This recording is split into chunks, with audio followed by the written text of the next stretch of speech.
Bapak Ibu Saudara-saudara, jika kita ingin menikmati keindahan dalam hidup ini, maka sekali lagi saya ingin menyinggung apa yang saya sampaikan kemarin. Maka kelolalah mindset kita, dimanage sedemikian rupa. Karena kalau kita ingin mengubah, memperindah hidup kita, maka kita harus mengubah dan memperindah pola berpikir kita. Dan hari ini saya sampaikan pesan Tuhan kepada kita. Kalau kemarin dari Roma 12 ayat 2, dan hari ini sama dari Roma 12, cuma kita mundur ke ayat 1-nya. Sama-sama kita bacakan 2-3. Karena itu saudara-saudara, demi kemurahan Allah, aku menasihatkan kamu supaya kamu mempersembahkan tubuhmu sebagai persembahan yang hidup, yang kudus dan yang berkenan kepada Allah. Itu adalah ibadahmu yang sejati. Jadi pagi ini kita akan menggali makna dari Roma 12 ayat 1. Ayat ini menjadi pengingat bagi kita tentang apa yang seharusnya menjadi respons kita terhadap kasih dan kemurahan Tuhan dalam hidup kita. Tadi saya sudah singgung bahwa sepanjang perjalanan kita dari Januari sampai tanggal 21 September 2025, itu semua karena perkenan Tuhan, karena anugerah Tuhan yang memampukan kita menapaki hari-hari yang sudah kita jalani dan bahkan yang akan kita tapaki kembali esok dan seterusnya. Itu sebabnya hari ini saya menekankan kepada kita bahwa perlunya kita memiliki sebuah gaya hidup yang berserah kepada Tuhan. Seperti ayat yang kita baca tadi, saya ulangi lagi. Karena itu saudara-saudara, demi kemurahan Allah, aku menasihatkan kamu supaya kamu mempersembahkan tubuhmu sebagai persembahan yang hidup, yang kudus dan yang berkenan kepada Allah. Itu adalah ibadahmu yang sejati.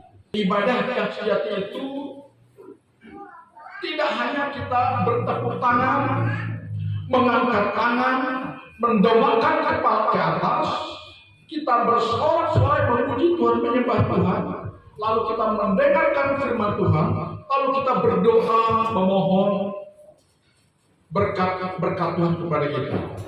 Tidak hanya sebatas itu pengertian ibadah, tetapi ibadah itu adalah manakala kita bersedia mempersembahkan seluruh keberadaan tubuh kita ini secara fisik kepada Tuhan. Itu yang Tuhan minta hari ini. Tuhan ingin kita mempersembahkan tubuh kita ini sebagai persembahan yang hidup, yang kudus dan yang berkenan kepada Tuhan. Kenapa ini penting saya sampaikan kepada kita? Sebab kalau kita lalai mempersembahkan tubuh kita ini kepada Tuhan, maka dunia yang akan menguasai tubuh kita ini. Dan kalau dunia sudah menguasai tubuh kita ini karena kita tidak bersedia mempersembahkannya sebagai persembahan yang hidup kepada Tuhan, maka tubuh kita ini akan menjadi alat dari kuasa kegelapan, maka kita akan dikuasai oleh dunia ini. Maka kecenderungan hidup manusia yang lalai berserah kepada Tuhan, maka kita akan terus diseret, dicenderungkan, dicondongkan untuk melakukan dosa. Ini yang Tuhan sangat tidak kehendaki ada pada diri kita. Tapi mungkinkah saudara-saudara, kita yang masih hidup dalam kefanaan ini, mampukah kita menjaga titik rentan kita melalui tubuh kita ini? Karena tubuh kita ini kecenderungannya adalah ingin untuk disenangi, dimanjakan, ya, dengan cara-cara yang ilegal, dengan cara-cara yang tidak sah, dan itu akan terjadi manakala seorang Kristen, orang percaya Tuhan, lalai dan abai untuk mau berserah kepada Tuhan. Bapak Ibu saudara-saudara yang saya kasih dalam Tuhan, kita melihat bahwa dunia sedang dalam keadaan tidak baik-baik saja. Indonesia adalah negara yang kaya raya, negara yang kata bahasa Jawanya gemah, ripah, loh, cinawi. Jadi kalau bangsa kita, negara kita ini dikelola oleh orang-orang jujur, orang-orang yang takut akan Tuhan, percayalah, kita tanpa kerja seperti negara Swiss, saudara. Kita tanpa kerja, negara membayar kita. Dunia, satu negara dunia yang sangat kaya, jadi uang sudah tidak terlalu penting buat mereka. Negara Swiss, saudara. Aman, kaya, makmur, sejahtera. Kenapa? Karena pemerintahannya jujur, bersih. Sehingga semua pendapatan negara dipergunakan untuk sebesar-besarnya buat kesejahteraan rakyat. Beda dengan kita. Saya kemarin mendengarkan sebuah pernyataan dari seorang politisi mantan pejabat negara. Dia bilang begini, kalau dari hasil tambang kita saja, manakala dikelola dengan baik, maka kita bisa mendapatkan cuan per kepala, bukan per keluarga, per kepala. Berapa minggu yang lalu saya katakan per keluarga, ini per kepala. Dari 280 juta penduduk kita, ya, bisa mendapatkan 20 juta per kepala setiap bulannya, bayangkan saudara. Tapi sekarang jangankan 20 juta per kepala, saudara. MBG saja makanan bergizi gratis diselewengkan. Kenapa itu terjadi? Karena memang Indonesia, para pejabat negara kita sudah dikuasai oleh satu kekuatan kegelapan, yaitu dosa. Dosa itulah yang membuat mereka serakah, tamak, sesuka-sukanya menggunakan kekuasaan untuk pribadinya dan golongannya. Tapi nanti saudara-saudara, dunia boleh mereka kuasai, tapi akan dipertanggungjawabkan kelak di dunia yang lain, yaitu di kekal. Karena itu hari ini saya ingin mengingatkan kita semua agar kita terhindar dari pengaruh dosa yang begitu masif untuk menyeret kita, menjerumuskan kita, dan ingin membawa kita keluar dari rancangan Allah yang terbaik. Maka kita harus mempersembahkan seluruh keberadaan kita, hidup kita kepada Tuhan. Amin. Kita berserah, mempersembahkan tubuh kita, hidup kita, pikiran kita, jiwa kita kepada Tuhan. Dengan kebersediaan kita untuk hidup kudus dan berkenan kepada Tuhan. Karena hanya itulah yang memungkinkan kita menjadi penyembah yang sejati. Tanpa kita memiliki kekudusan, perkenanan Tuhan, sekalipun ibadah kita enak, kelengkapan ibadah alat musik kita oke punya, ruang ibadah kita full AC dengan mungkin kalau di kota itu kayak seperti panggung hiburan. tapi itu tidak menjamin perkenanan Tuhan kepada kita. Jadi perkenanan Tuhan hanya ada dan melekat pada diri orang itu jika dia bersedia hidup kudus dan berkenan kepada Tuhan. Maka ketika kita beribadah, ketika kita berdoa, ketika kita memuji Tuhan, Tuhan begitu berkenan dan tersenyum melihat kita, saudara-saudara.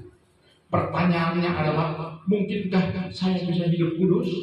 Mungkinkah saya bisa hidup berkenan kepada Tuhan di tengah-tengah pengaruh dunia ini?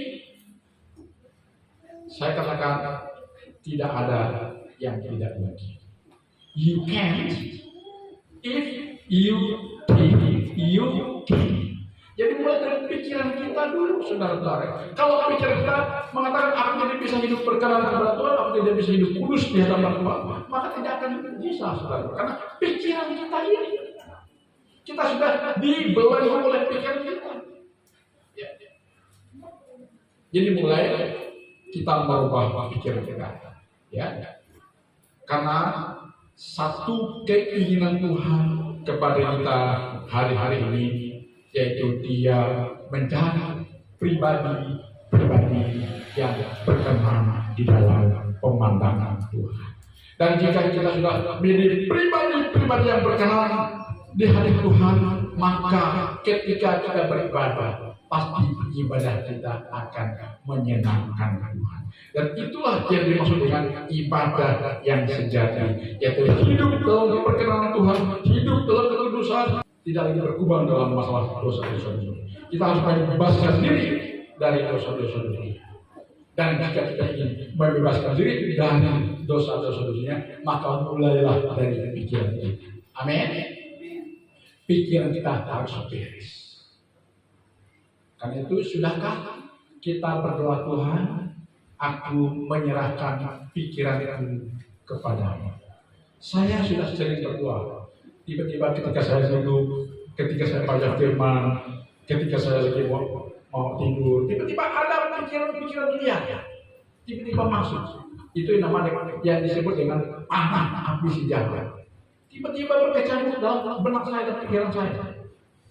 Bagaimana cara kita untuk mengusirnya? Tuhan, ini pikiran yang bukan dari diri. Ini pikiran yang dari kuasa saya. Aku perintahkan pikiran seperti ini pergi menjawab daripada. Kita tidak mau pikiran-pikiran itu tiba-tiba datang tanpa diundang, mau merusak tatanan hidup kita. Jadi hari ini saya mau sampaikan kepada kita, mau kudus, mau suci, tergantung dari pikiran kita dulu. Amin. Pikiran kita.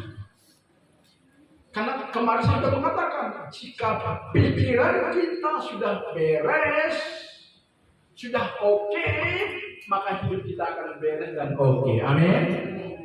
Itu karena pikiran kita ini mengendalikan seluruh perjalanan hidup kita, termasuk masalah rohani, masalah keimanan kita, masalah apakah kita mampu menyenangkan Tuhan atau tidak mampu menyenangkan Tuhan, itu tergantung dari pikiran kita.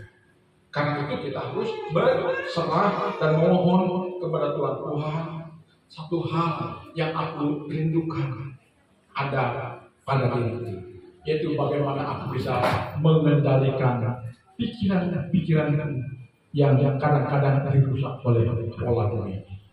Aku mau hidup kudus ya Tuhan. Aku mau hidup berkenan kepada-Mu ya Tuhan. Tolong aku ya Tuhan. Mampukan aku mulai dari dalam. Pada minggu kemarin saya mengatakan dalam ayat kedua, berubahlah oleh pembaharuan budimu, akalmu, pikiranmu, maka kita bisa mengambil langkah yang terbaik sesuai dengan rancangan Tuhan yang indah dalam hidup kita. Jadi hari ini tak peduli apakah dunia besok terjadi, apakah dunia besok mengalami goncangan atau chaos, tetapi kalau kita memiliki tingkat ketahanan iman kita kepada Tuhan, maka itu tidak akan menyeret kita sehingga kita menjadi pribadi yang terpuruk akibat daripada keadaan yang terjadi. Percayalah saudara, jika kita sudah memiliki perkenanan Tuhan dalam hidup kita, maka hidup kita sudah ada di dalam jaminan Tuhan yang terbaik. Kalau hari ini engkau sudah mengatakan engkau berserah kepadaku, mempercayakan perjalanan hidupmu kepadaku, maka hari ini engkau jangan khawatir, hidupmu sudah ada di dalam kendali Tuhan. Artinya kalau hidup kita sudah ada dalam kendali Tuhan, maka hidup kita sudah ada dalam jaminan Tuhan. Amin. Jadi kau usah khawatir lagi akan hari esok dan seterusnya. Jika hidup kita sudah kita pasrahkan kepada Tuhan dan tinggal hari-hari yang kita jalani, kita menanti bagaimana Tuhan membawa kita untuk menikmati rancangan yang terindah.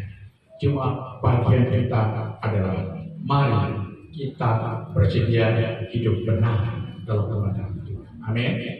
Hidup kudus dalam pemandangan Tuhan dengan kebersediaan kita untuk taat kepada apa yang Tuhan sudah ajarkan kepada kita.